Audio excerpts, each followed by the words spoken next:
পার্বত্য জেলা বান্দরবানের আলীকদম উপজেলায় গত ১৬ অক্টোবর বৃহস্পতিবার দুপুর 12:30টায় আলীকদম বাজারস্থ জনকল্যাণ ফার্মেসির সামনের ভবনে অফিস কক্ষে আলীকদম উপজেলা শ্রমিক দলের আয়োজনে বান্দরবান জেলা শ্রমিক দলের মতবিনিময় সভা অনুষ্ঠিত হয়। উক্ত মতবিনিময় সভায় উপজেলা শ্রমিক দলের আহ্বায়ক জনাব সুরত আলমের সভাপতিত্বে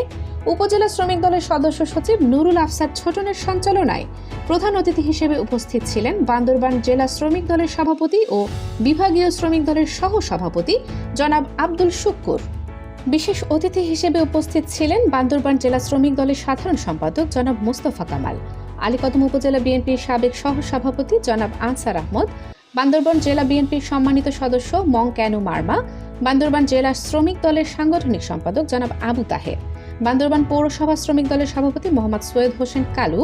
আলীকদম সদর ইউনিয়ন শ্রমিক দলের আহ্বায়ক জনাব আবু হানিফ,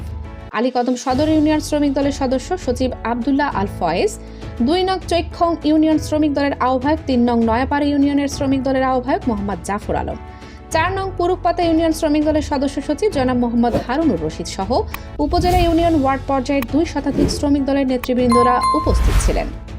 উক্ত মতবিনিময় সভায় বক্তারা তারেক রহমানের ৩১ দফা বাস্তবায়নের আলোকে আগামী জাতীয় সংসদ নির্বাচনে বান্দরবান জেলার ৩০০ নম্বর আসনে সাবেক এমপি ও রাজপুত্র সাচিং প্রুডু জেরিকে ধানের শীষ প্রতীকের প্রার্থী হিসেবে মনোনয়ন সম্পর্কিত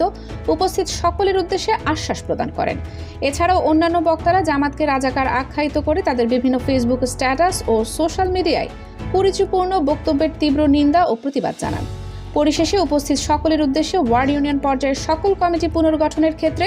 কোনো আওয়ামী লীগের ব্যানারে আছে এমন কোনো লোক আনা যাবে না বলে মন্তব্য প্রদান করেন। সর্বোপরি উক্ত মতবিনিময় সভায় অংশগ্রহণকারী সকলকে সাধুবাদ জানান।